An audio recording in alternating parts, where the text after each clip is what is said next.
Okay. Good afternoon, everyone. My name is Jeremy Herman. I am an employment lawyer at Samfiru Tumarkin LLP. I'm located in Toronto. As you know, it's great to be back with you. I've done many of these sessions, and as you know, we do run several of these sessions every week, and we have offices in Toronto, Ontario, in Vancouver, British Columbia, and Calgary, Alberta.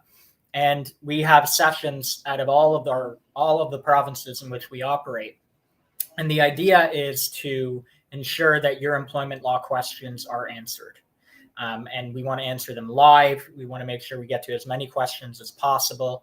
And the goal that we have is to educate the public and make sure that you're aware of what your employment law rights are. So as I typically like to do, before I get into answering your questions, I want to talk about a hot topic that is that's trending now in the employment law world.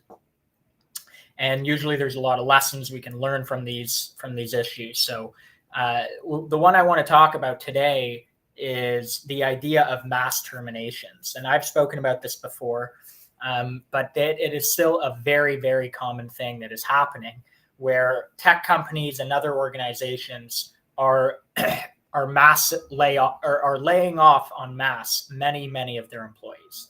And the company I'm going to focus on today is Meta, which is formerly Facebook.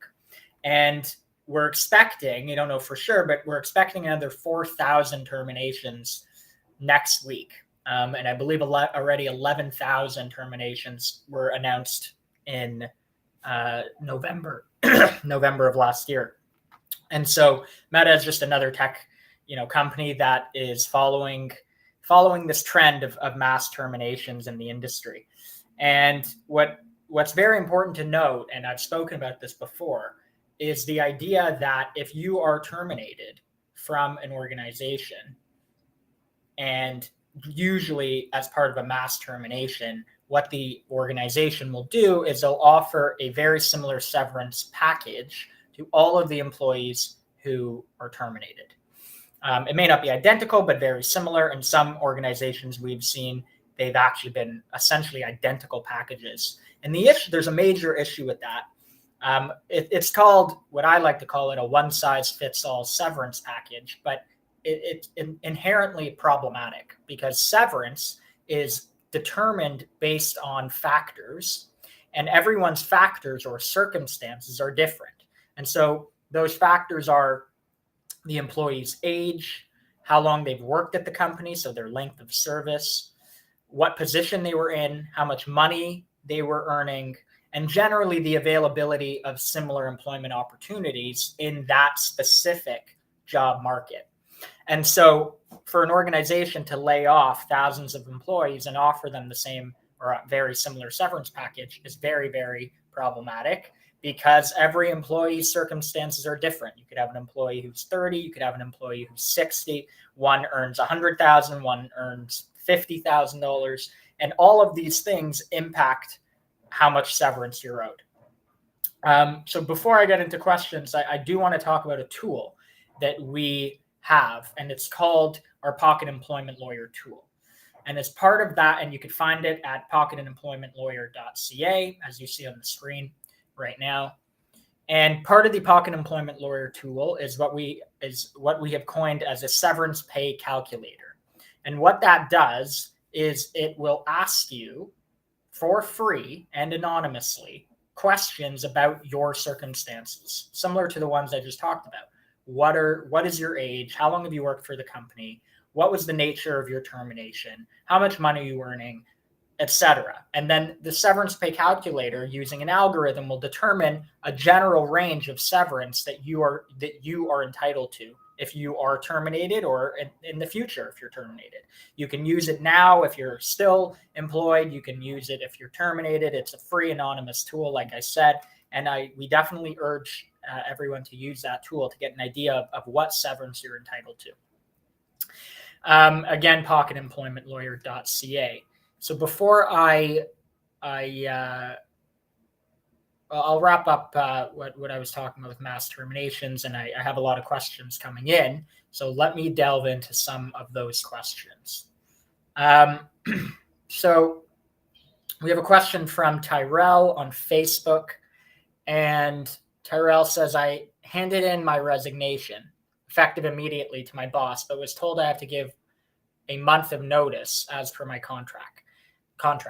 Do I have to abide by this? So the simple answer is yes. A contract is a binding agreement, presumably that it's binding. There are no issues with the enforceability of the contract. And therefore, if the contract says that you have to give a month of notice of resignation, then you should give a month of notice of resignation. The more practical question is what your employer may do or not do if you do not give the resignation, the month notice of resignation. Typically, it's pretty common that employers won't do much about it, even though you have technically breached that term of your contract. So we do recommend that people follow the terms of their contract. But it's not necessarily true that, practically speaking, your employer will do much about it. But you should be following the terms of your contract. And so if you have to give a certain amount of notice of resignation, then you should be giving that amount of time.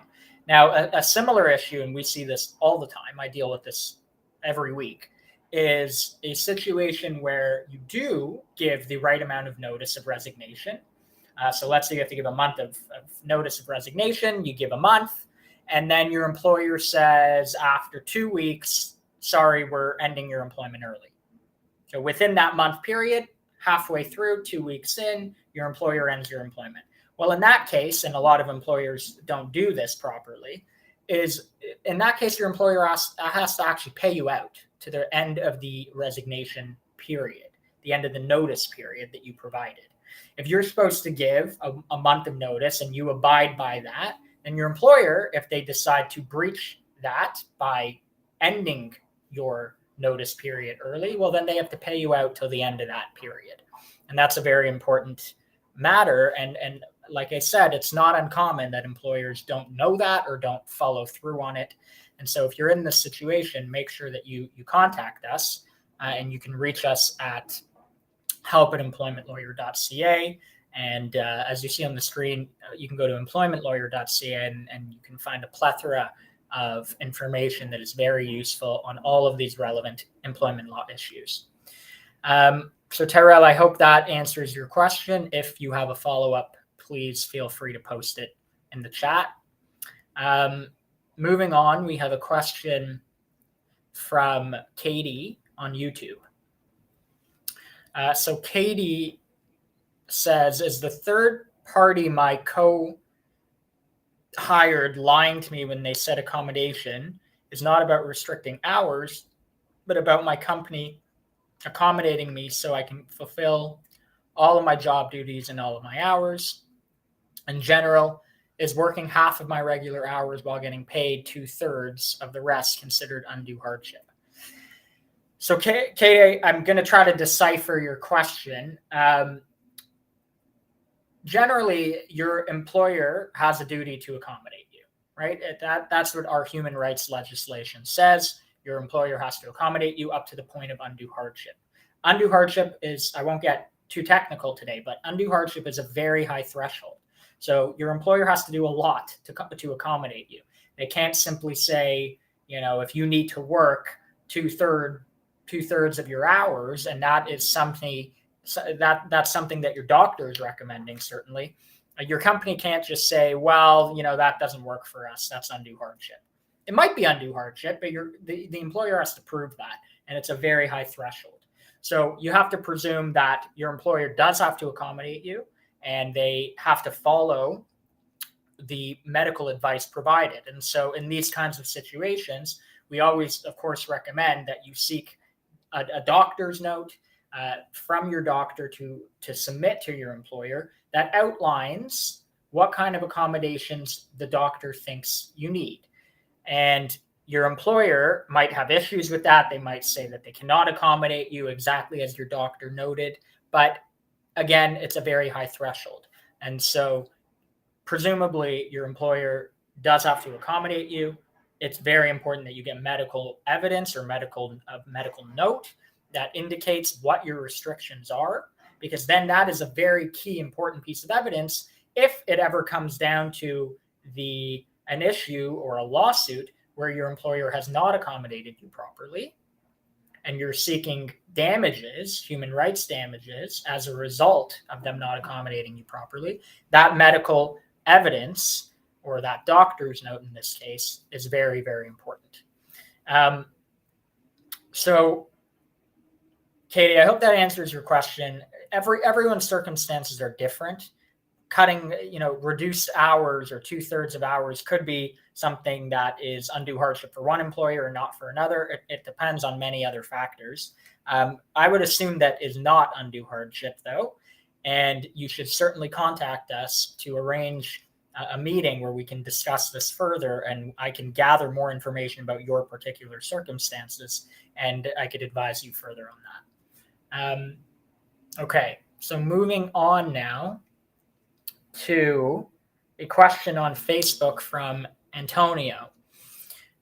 So Antonio says, after moving to a new location, our warehouse is implementing serious shift changes. I've always worked 7 a.m. to 4 p.m., but I'm now being asked to do a night shift. Can I refuse? Yes, Antonio, the simple answer is that you can, if it is a term of your employment that you work 7 to 4 p.m. And when I say a term, I don't necessarily mean it's in writing. It could not be in writing and still be a term of your employment. It could be a verbal or implied term that you work 7 a.m. to 4 p.m. And especially if you've been doing that for quite some time, then that is a term of your employment. And if your employer wants to change your hours, well, then you can argue that is a constructive dismissal of your employment. And a constructive dismissal, it's a very important topic, so we'll get into it a little bit now. A constructive dismissal is a situation where your employer is not outrightly saying you are terminated. You're not provided a termination letter. You're not being advised by your employer that you are terminated. Instead, what your employer has done in a constructive dismissal situation is they have changed some fundamental terms of your employment. And in this case, Antonio, your hours, the hours that you work are certainly, that's a fundamental term of your employment.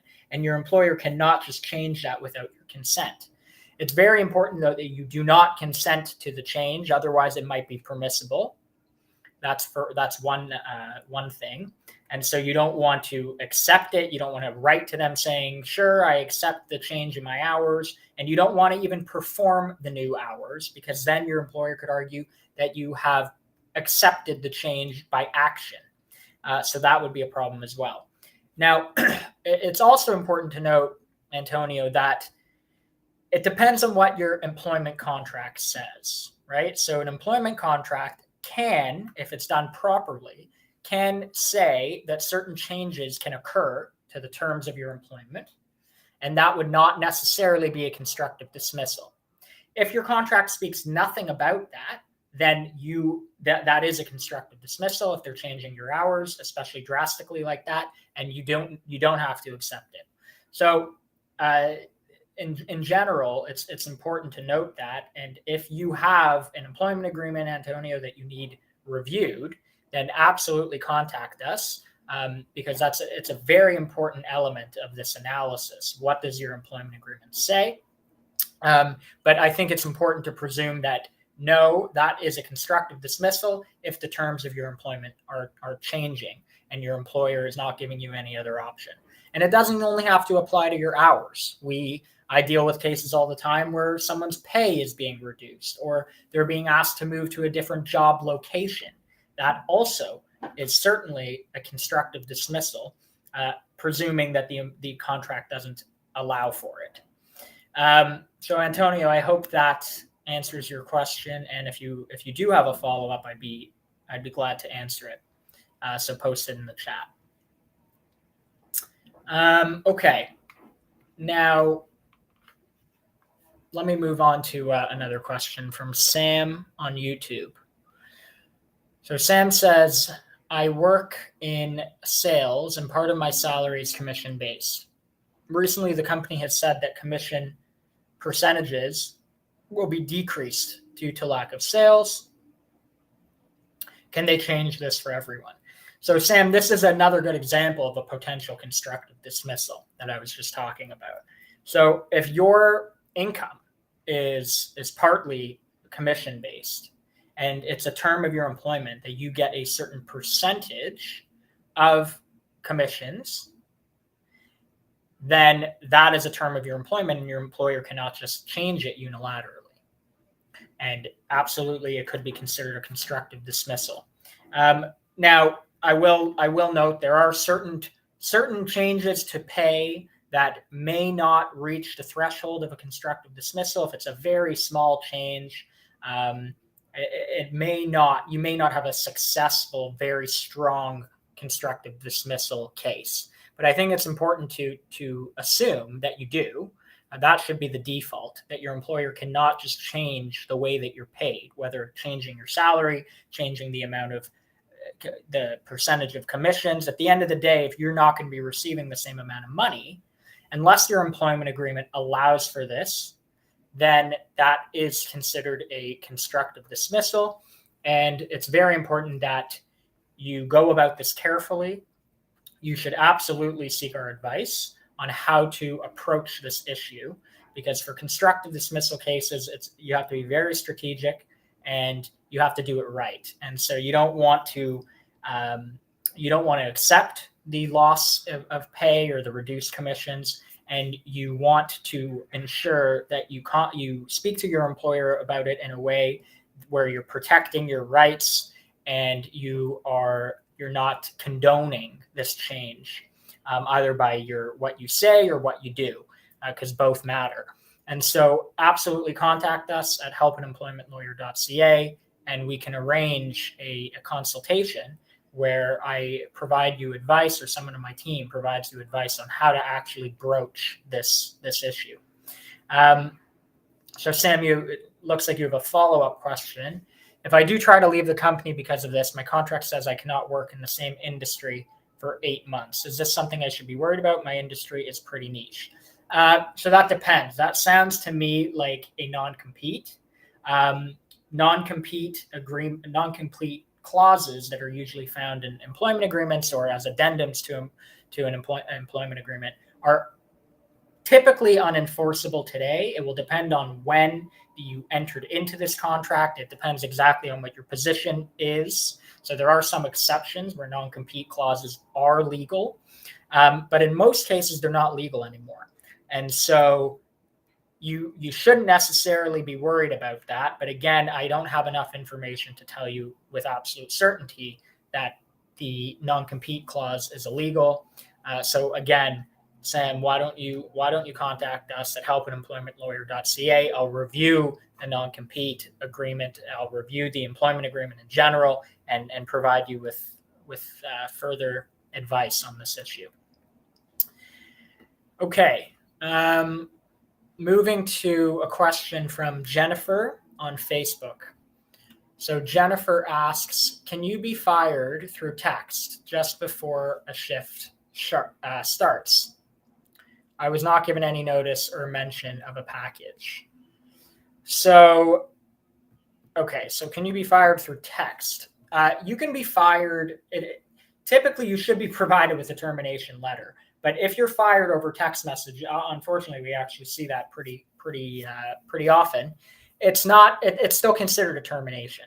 So if your employer or boss or manager says over text message or email or whatever the case might be that your employment is over, you're being terminated, then you're terminated. And it can be before a shift begins. There's nothing wrong with that. There's nothing illegal about that. You do have to be provided with notice, though. If you're not provided with notice, then you have to be provided with pay in lieu of notice. And that is essentially getting into the realm of what your severance entitlements are. And so, as I talked about earlier, severance is calculated based on factors. And those factors are your age, how long you worked for the company, how much money you're earning, what position you're in, and generally what the job market is like in your industry and how quickly you'll be able to find a new comparable job. And so that, based on those factors, you have to be provided with a reasonable amount of severance.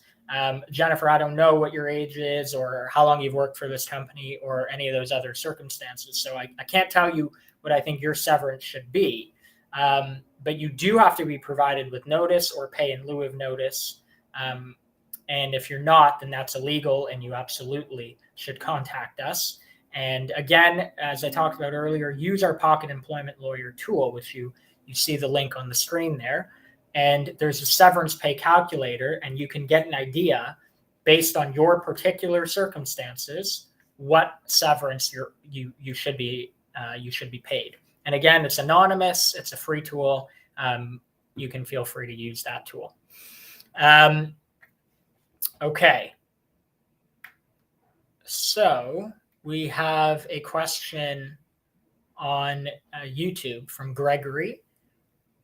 So Gregory says, I was let go after a month. This was after repeated verbal abuse by a manager and no ROE, record of employment. I know I won't be entitled to much as my time there was short, but am I not owed anything due to the treatment I received? So Gregory, let's put aside the treatment for a second. It is an important factor, but putting that aside, even if you're there for a short amount of time, the law does not say that you're not entitled to severance. You're still entitled to severance, and it's probably more than you think. So yes, you haven't been there for a long time, and that's a relevant factor. But just because you haven't been there for a long time doesn't mean you're going to find a job as quickly as if you had been there for a long time. So in other words, if you were there for 1 month, it doesn't mean that you're going to find a job a month after being terminated. It still might take you 2 months, 3 months, 6 months, a year, and it could also only take you a week. It depends. But the point is that your severance has to also take into account not just how long you've worked there, but how easily you'll be able to find a new job, given your circumstances, your age, what industry you're in, how much money you're earning, what your position is, what experience you have. All of those factors are very relevant. And so you can't look at length of service or tenure alone to determine how much severance you should be entitled to. You have to be provided with a record of employment. So that's certainly an issue. Often these days, your record of employment is issued on the Service Canada website. So log into your profile there and check if the record of employment is there. And assuming that it isn't there, then there's an issue. And you should absolutely contact us, and we could help you with that. We could help you with obtaining that record of employment and with receiving the proper amount of severance. Now, if you've been treated terribly and it's a toxic work environment and you've endured verbal abuse, then that certainly could impact the amount of compensation that you receive. So again, I need to know more details about the type of harassment or verbal abuse that you experienced. But if that is all true, and especially if it was happening on more than one occasion, it's certainly problematic, and that can increase the amount of compensation that you receive. So all of these things are relevant. Okay, so Gregory, I hope that has answered your question. And if you have a follow-up, please feel free to post it in the chat. We have a few more minutes here. If anyone has a question, don't be shy. Please post your question. I want to try to get to as many as possible.